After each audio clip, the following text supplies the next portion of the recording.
All right, our next question will go to Matthew Putterman. Your line is now live. Hey, Jordan, this is Matthew Putterman from MMAnews.com. My first question is, what was the toughest fight of your career? My toughest fight of my career was when I was 18, I think 18 years old, 19 years old, and I went over to Australia, and I was there for a vacation. I was living with my auntie at the time. I was there for 6 months. I started training at a gym called Riker's Gym in Australia, in South Australia, Adelaide.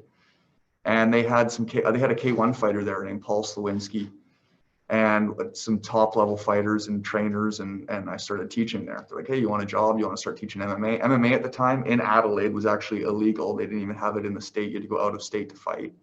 So I was like, yeah, sure, I'll start teaching and do all that, and got a great opportunity there. And then they were like, hey, you want to go fight on the Gold Coast? And I was like, yeah, absolutely. And they asked me to fight this Aslan Magmedov, and he was in K1 Max. He had fought all the best guys. And I was like, yeah, absolutely, I'll fight this guy. And he just beat the piss out of me, kicked my legs so many times I couldn't walk. Both my hands, I think, were broken.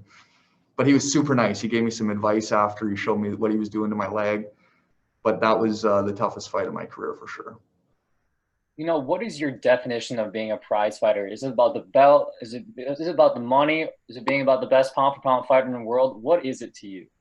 To me, it's like I said before, it's about going in there and letting it all out and being proud of yourself, you know, because when it's all over and you have that itch and you're just like, oh, I want to get back in there, that's what it's about. It has nothing really to do with the money. The money's nice, obviously, and this is how we make a living, and this is a great opportunity for me, especially in a time like this where we can get to compete and get to make some money.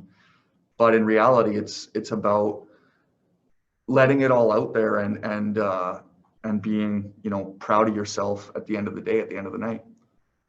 And my last question is for you, what motivates you more, coming off a loss or coming off of a win from a fighter's perspective? I asked all the guys before too. Coming off a loss or coming off a win? Yeah.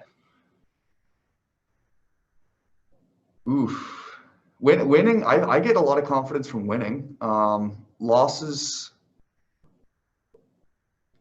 you know, when you fight, when I've had like 50 fights, so winning and losing, it becomes, you get the high of the winning, and then you get the low of the losing, and then eventually all that kind of goes away, and it's about showing up and putting in the work. It's not really about the win or the loss, really. It's about you know, just that deep desire to compete, really.